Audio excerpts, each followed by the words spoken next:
Apollinaris of Laodicea and the Christological controversy. The teaching of Apollinaris marked the beginning of the Christological controversy, which was the inevitable development following the Arian controversies of the 4th century. These had addressed the issue of the divinity of Jesus and his relationship with God the Father. The Christological controversy arose over the question of the humanity of Jesus and over the relationship between the human and divine natures in the person of Jesus. Apollinaris was born around 315 and was the son of a Christian teacher, who was master of the theological schools of Berytus and Laodicea. During the reign of the Emperor Julian, Apollinaris had rewritten the scriptures in Homeric verse to teach his students Greek literary style, because Christians were forbidden from teaching the Greek classics. Before this, it was not considered a disgrace for Christians to receive teaching from pagan lecturers. However, when both father and son Apollinaris had joined in singing a hymn to Bacchus as a literary exercise, public pressure rose to force their temporary excommunication. In 361, in his older years, Apollinaris was appointed as Bishop of Laodicea in Syria. It was only after this that his unconventional Christology became apparent, which was quickly rejected by the rest of the Church. He was the first to attempt to suggest a solution to the question of how Jesus can be both divine and human. His suggestion was that in Christ's incarnation,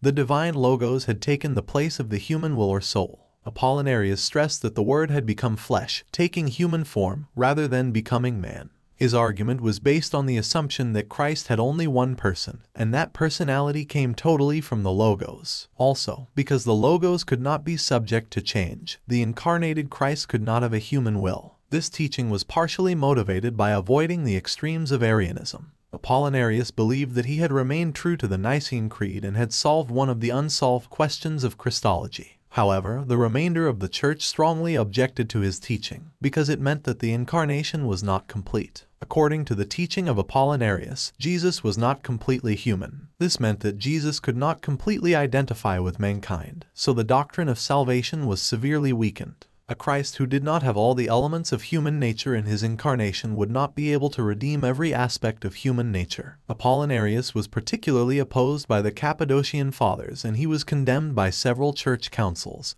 after which he set up a rival church, which continued after his death in 390. One benefit was that through him, the last remnant of Arianism was extinguished. On the other hand, this argument deepened the division between Antioch and Alexandria, the extremes of which eventually led to the Nestorian and Monophysite divisions, some of which still continue today.